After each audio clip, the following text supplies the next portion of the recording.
Legenia.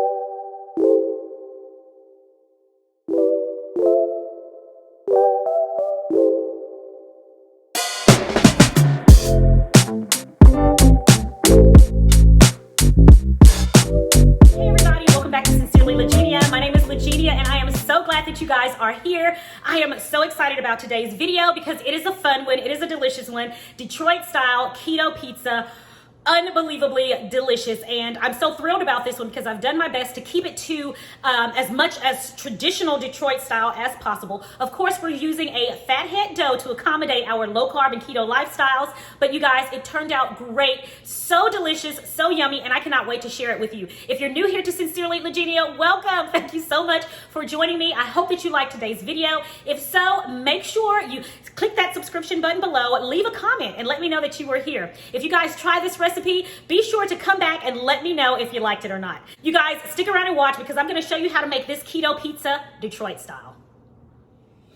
Okay, everyone, to get started with our Detroit style keto pizza, we're going to first add to our bowl mozzarella cheese. We're going to add almond flour.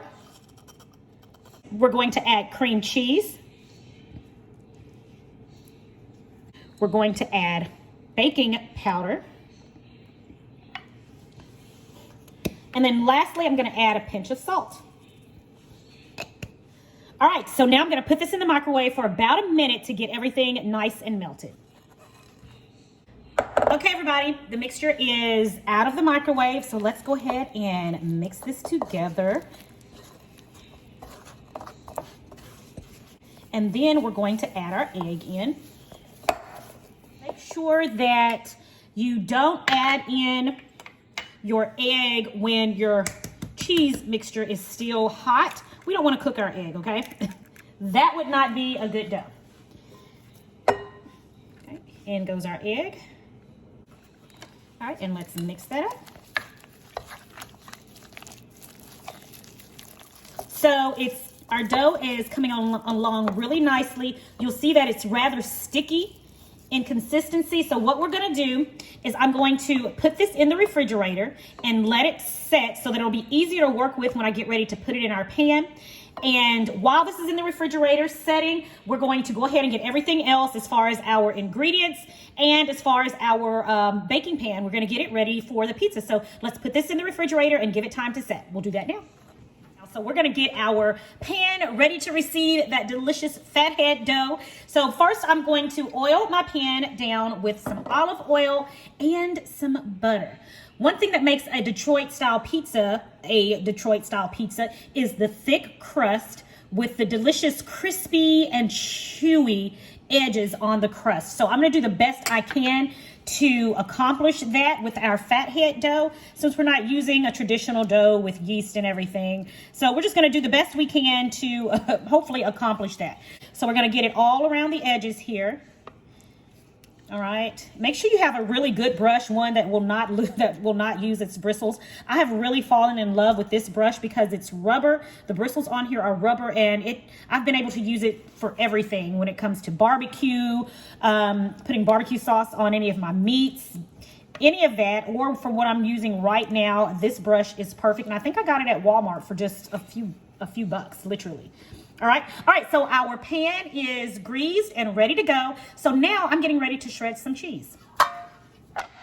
All right, guys, so now I'm getting ready to shred some cheese. I've already got some really good freshly shredded mozzarella cheese here that I'm going to put on. I'm going to sit that to the side. Another thing that makes Detroit style pizza what it is, the famous old Detroit style pizza, is the Wisconsin brick cheese that goes on it. I could not find any Wisconsin brick cheese. So what I am going to do is do a mixture of mozzarella cheese, and I was able to find some Monterey Jack cheese here quite easily. So I'm going to shred some Monterey Jack cheese here, and we're going to top it with that mixture of the mozzarella and Monterey Jack cheese instead, which is going to be fabulous on top of this pizza.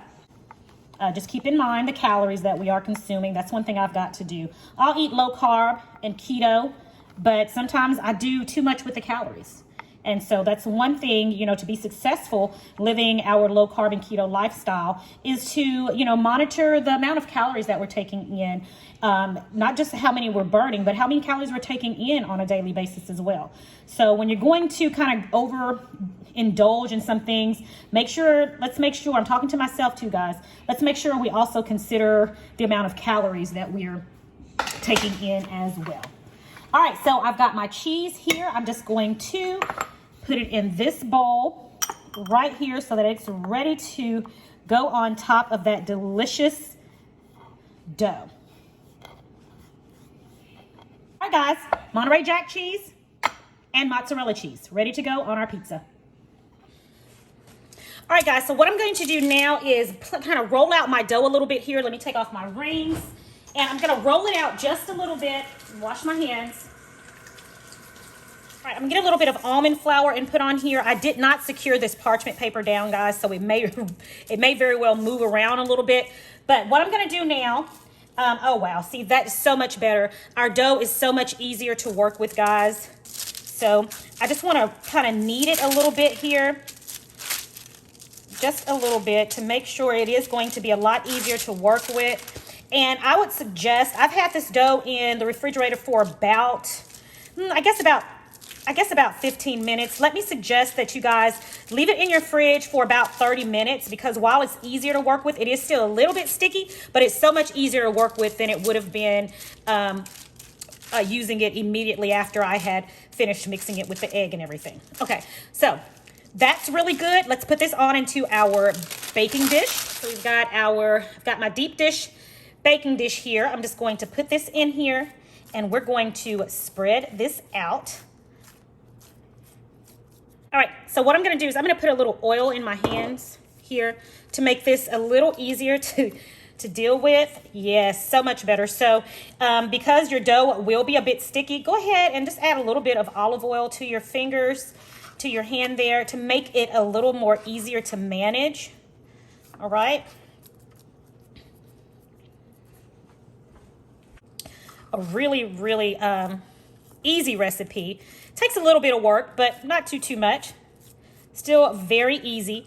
And we're gonna push the dough all the way to the edges. I'm sorry, I'm trying to make sure that you guys are seeing what I'm doing here. Push your dough all the way to the edge.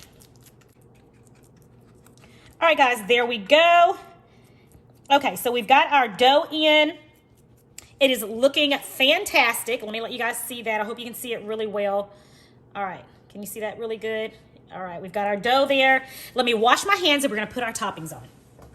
All right, guys, so another thing that makes Detroit style pizza so marvelous is the fact that cheese is the first thing to go on it. So it's not like a traditional pizza here where we put the sauce on first. Detroit style pizza, traditionally the cheese goes on first, okay? I know that's odd, it's a little bit weird, but that's another thing that makes Detroit style pizzas so magnificent. And because, you know, this is a different version, we're gonna try to get it as close to the real thing as possible. So I am first going in with my Monterey Jack cheese, got a little bit of that, and then we're going to go in with our mozzarella cheese. Another thing with the Detroit style pizzas is making sure you get cheese all around the edge of your crust because the cheese in original Detroit style pizza is known for going to the edge of the crust and crisping up and helping to add to the crispiness of the crust. So we're gonna make sure we target the edges of our pizza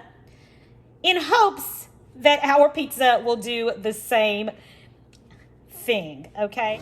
Now we're going to go in the true Detroit style pizza fashion, and what I have is some Rayo's sauce. Detroit style pizza, of course, they have their one line of pizza sauce that goes down the pizza like this. And I know the originators, if you get a small pizza, it's 2 lines of sauce. If you get a large pizza, I think it's like 3 lines of sauce. Since this is a small one, we're gonna go with 2 lines of sauce down the middle here. And then of course, when it cooks up, it's just the right amount of sauce that you need. All right, and put as little or as much on as you want. And I'll show you guys which sauce I'm using. Guys, I'm using This one right here, this is the Rayo's homemade roasted garlic sauce. And lastly, this is just going to be a traditional pepperoni style pizza, lots of pepperonis. But another thing that makes Detroit style pizza so wonderful are the types of pepperoni that they use. The pepperoni that goes on Detroit style pizza, it curls up into like little cups. And the pepperoni catches its own fat in itself. And what makes it do that is the thickness, number one, of the pepperoni. You'll notice that these here are, let me see if I can show. These pepperonis are a little thicker than most. All right, so we have our pepperoni on there. We've got our oven set at 425 degrees. We're gonna put this in our 425 degree oven for 12 to 15 minutes. We'll go back and check on it. And yeah, when we're done, we're gonna have a delicious keto style, low carb, Detroit style pizza. In the oven it goes. Oh my goodness, you guys, look at this. So delicious. Let's take it out and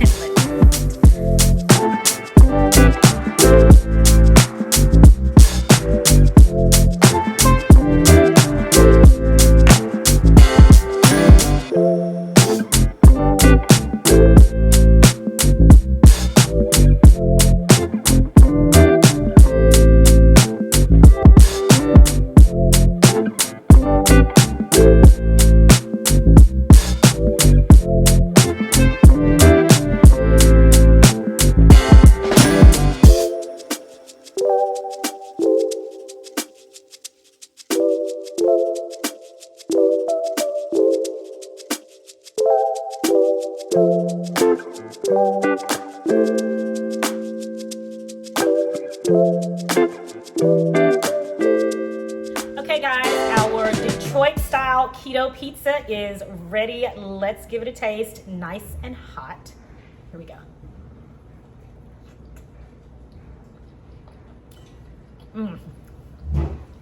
Our fat hat dough is thick and so delicious. It's a little bit fluffy there. I love the corners. Those are the best pieces because they're nice and crunchy. The pepperoni is a lot thicker than your traditional pepperoni. That's why it's curled up there. And it's the old-fashioned, good old Detroit style pepperoni that we know and love. You guys, this Detroit style keto pizza is fantastic. Yeah, go over to sincerelylegenia.com. Try this out today. So easy to make, as always. You guys are definitely going to be obsessed with this. It is so good. All right, my friends, keto Detroit style pizza, fantastic. I am a fan and you will be too. Head on over to sincerelylegenia.com and get this recipe. I promise you guys are going to love it. Thank you guys for joining me for another video here on Sincerely Legenia. It is always a pleasure. Until the next video, it is my prayer that you and your family have a blessed and a prosperous day, and I'll talk to you next time right here on